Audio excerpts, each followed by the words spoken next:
This afternoon's session kicks off with a panel debate focusing on the future of drug checking services in the Nordic countries. First on the panel we have Daniel Haga Hasselstrøm from Norway. He's a pharmacist currently completing his PhD at the University of Oslo. Since 2022 he's been working with the drug checking service at the Norwegian Association for Safer Drug Policy. Please welcome Daniel Hasselstrøm.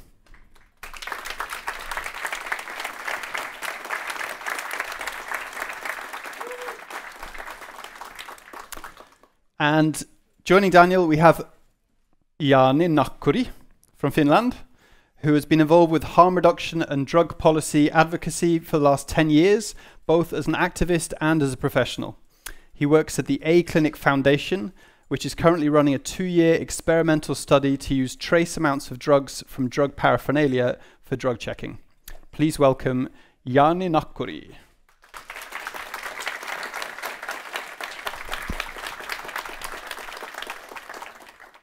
So I have a few questions for these guys here, but as per usual, please log in on Slido and you can ask your questions there. The code is 232323. Hello, welcome. Hi. So where do we begin? Okay, so this question is for both of you. How do drug checking services fit into other harm reduction measures? Well, in Finland, the way we do our research is the samples are collected in low threshold services like needle exchange service, day activity centers. They can also be merged with like psych-care services in festivals. I think they could be used in drug consumption rooms, in outreach work.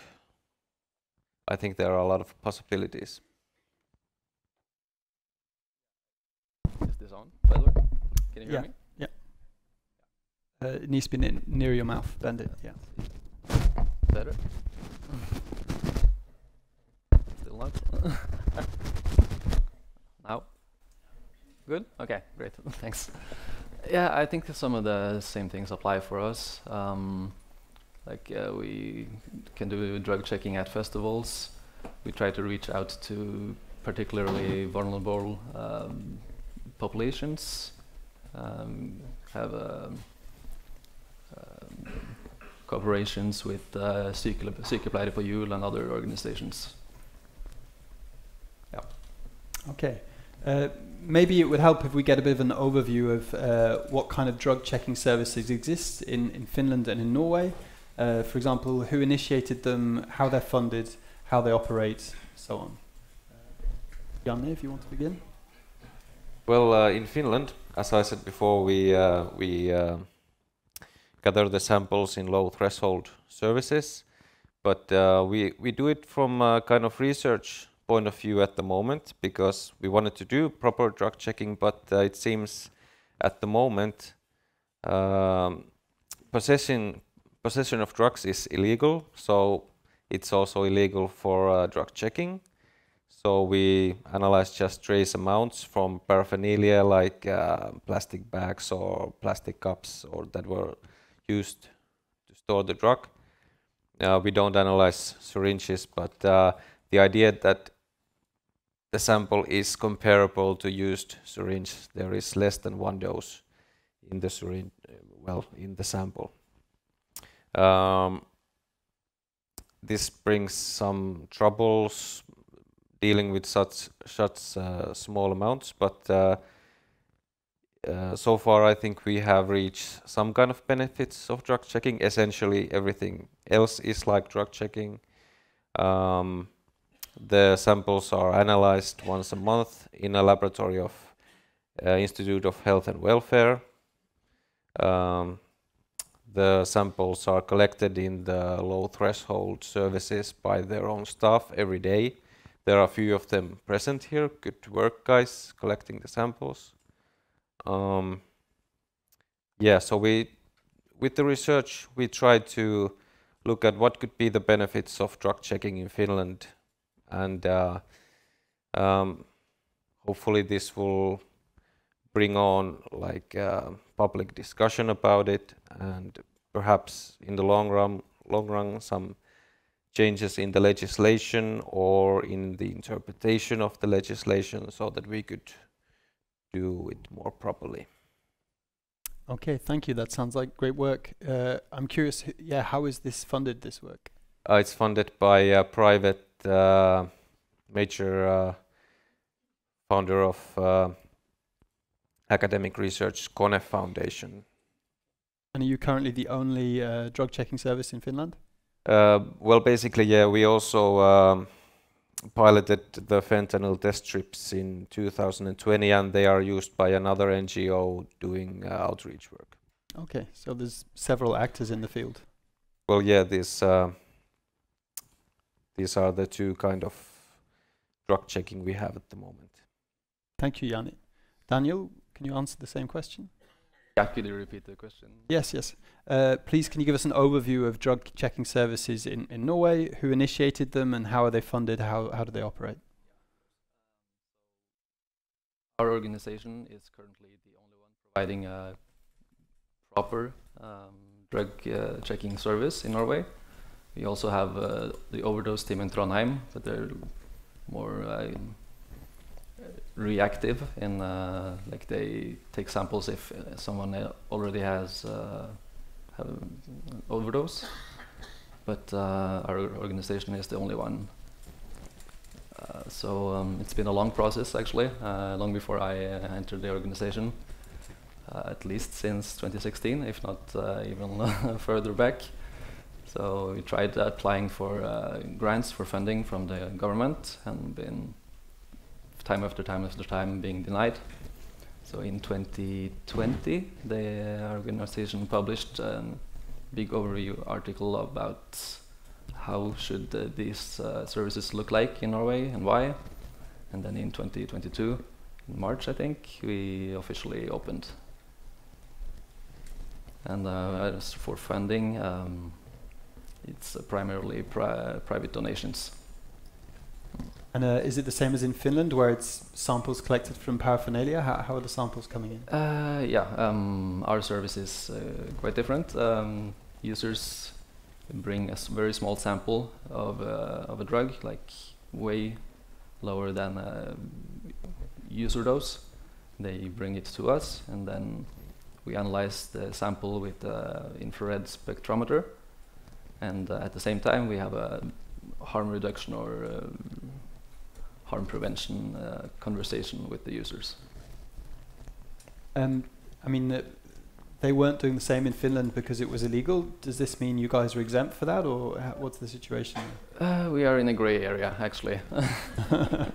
So we have notified the police and the authorities that we are doing this, and the police say they don't care, basically. Yeah. So, but then again, probably because of the gray area, is some of the reason why we don't get public funding. Makes sense. Yeah, in addition to some political reasons. Have you tried just telling the police in Finland, or maybe that won't fly? In Finland, there's like drug policy coordination group. All the relevant agencies are presented there, and our idea was presented there, and there was no one said don't do this, but there were like some discussions how it should be done. So what we are doing should be known. Okay, and maybe safe for you guys to do as well. It's so far it seems so. I guess it's still also in a gray area. How much traffic in visits per week are you seeing in these services, and how long have they been running for? Well, for us, it's hard to say in a week, but we get like 15 to 30 samples in a month.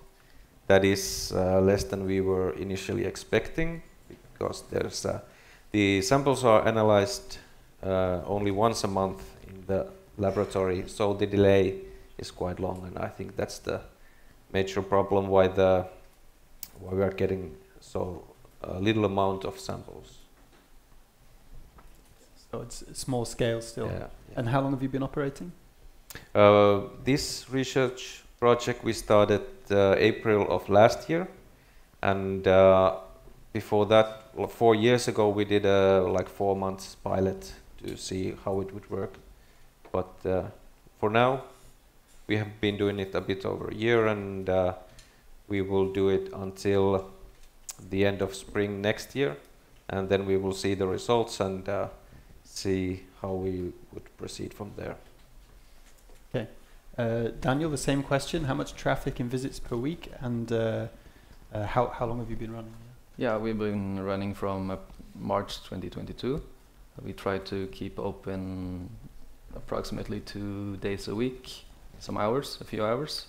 So I think it's probably around 30 a month, but it varies a lot.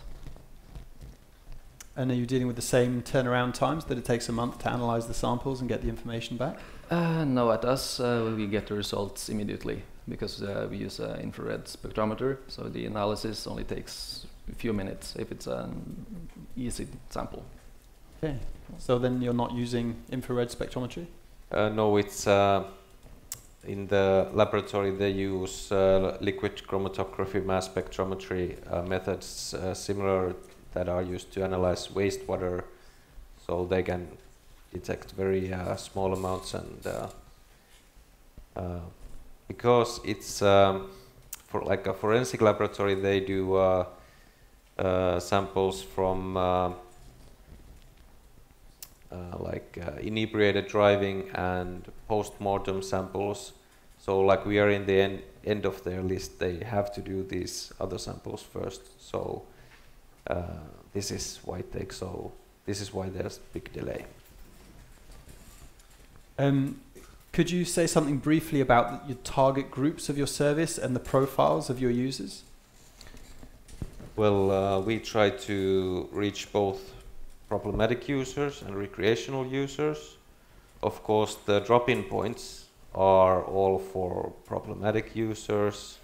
Maybe 2/3 of the people who bring samples could be more on the problematic side. We still get some recreational users though, and we've been thinking maybe we should have a place that is more convenient for the recreational users to drop in. So this is still something we need to think about. Yeah, for us, we try to reach out to everyone, like recreational users, users with addiction and problematic use. It's most recreational users, and we try to reach out more towards the more heavy users, but it takes time to build trust with those communities. They're naturally skeptical towards both the government and other places that they maybe perceive can keep track of them, punish them. I'm curious as well, do you have any feedback from your users about the service? Yeah, we get oral feedback, and I think most of them are very happy with the service. It's perceived as professional and fast, and we take their privacy very seriously. And it's free? It's free, yeah. Great. So connected into this, I guess the user's level of satisfaction is related to what you find in their substance. Do you see any trends in terms of unexpected findings or anything you're particularly concerned about? Yeah, when we started the service, we had, I think it actually was the first test they ran, was supposed to be MDMA. It was actually a catenone analog. So we've seen some of that, and it's been a few times it has shown up, but mostly the drugs we analyze are pure, not adulterated, not mixed with something else. We see that if people buy cocaine when they're out on the city drunk, then there's a bigger chance of being scammed. We have a question here. Do you test drug potency as well as content? Yes and no. Because we use an infrared spectrometer, we can't exactly quantify the percentage, how pure it is. Then we have to use like HPLC or GCMS, other methods, but we can roughly say this is very pure, medium pure, not pure. For us, it's like the amount is so small, it's not convenient to do quantitative analysis, but if there is several components, the lab technicians try to evaluate which was more prevalent, but this is only like evaluation. It's not the same thing.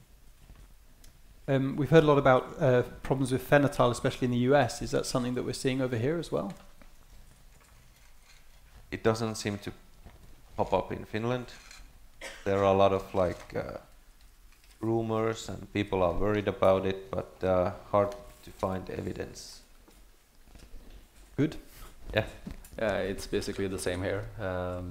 Often there's news about some people being unlucky and overdosing on, for instance, fake Xanax pills, and then police start hypothesizing is it fentanyl and kind of creating a scare, propaganda.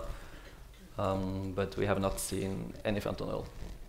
And then we have done a few heroin tests, and the issue with heroin seems to be that the purity is there's a wide range. You never know if you get to 1% heroin or 20%, but no fentanyl. You mentioned having a wide target group for your services. Do you ever have institutions? I mean, the police, for example, using you? Not that we know of. So maybe in their home clothes.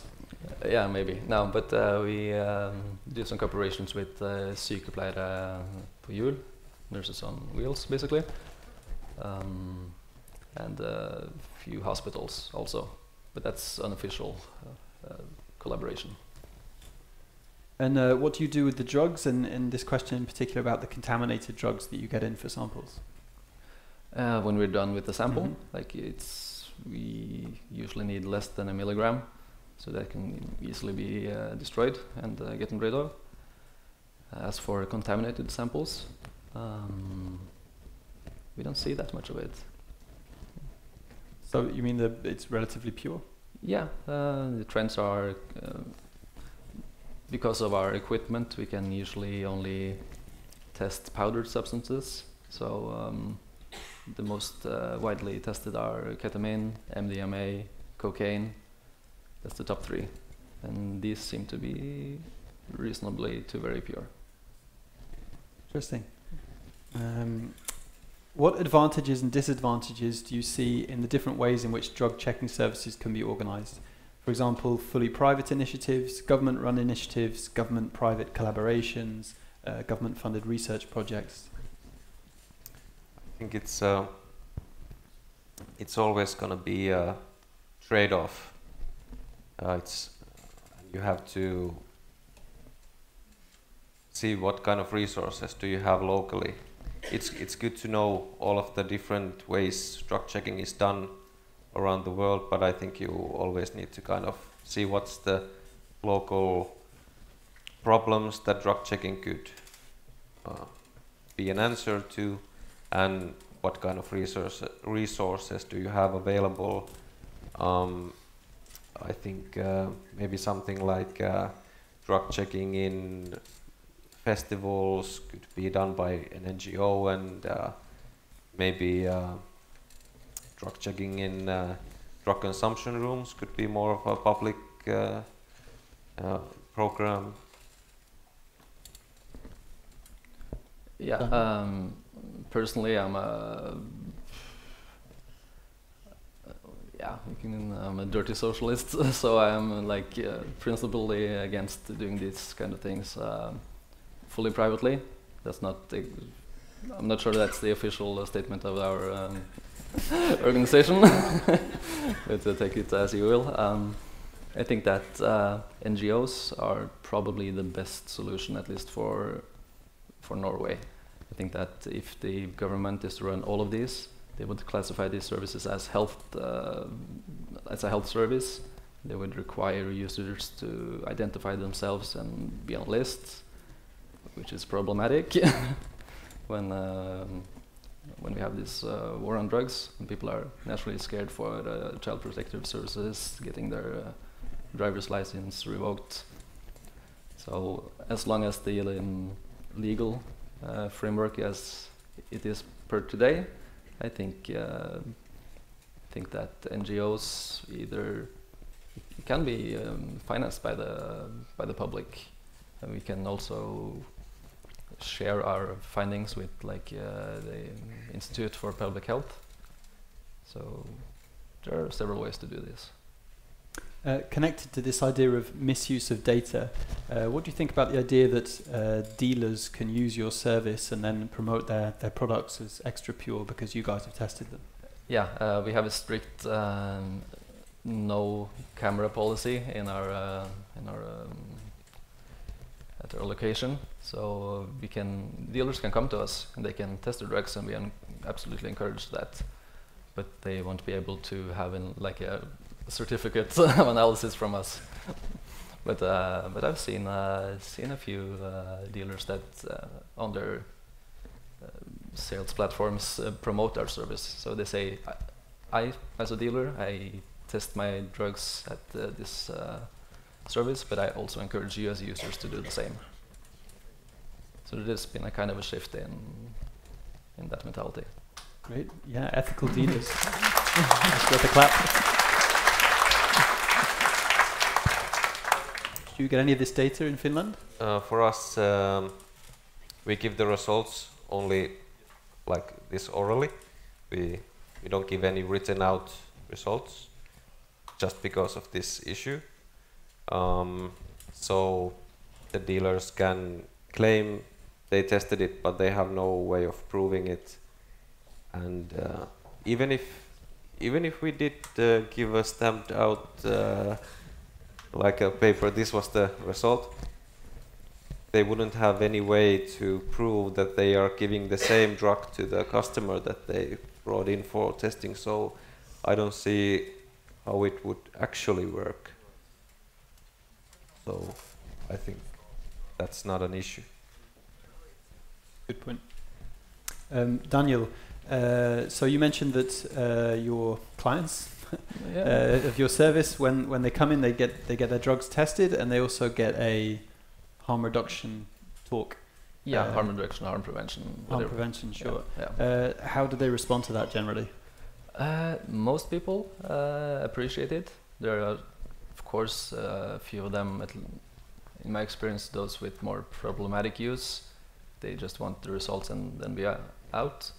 But most people are interested in getting tips for how to do the drugs at as least harmful as possible.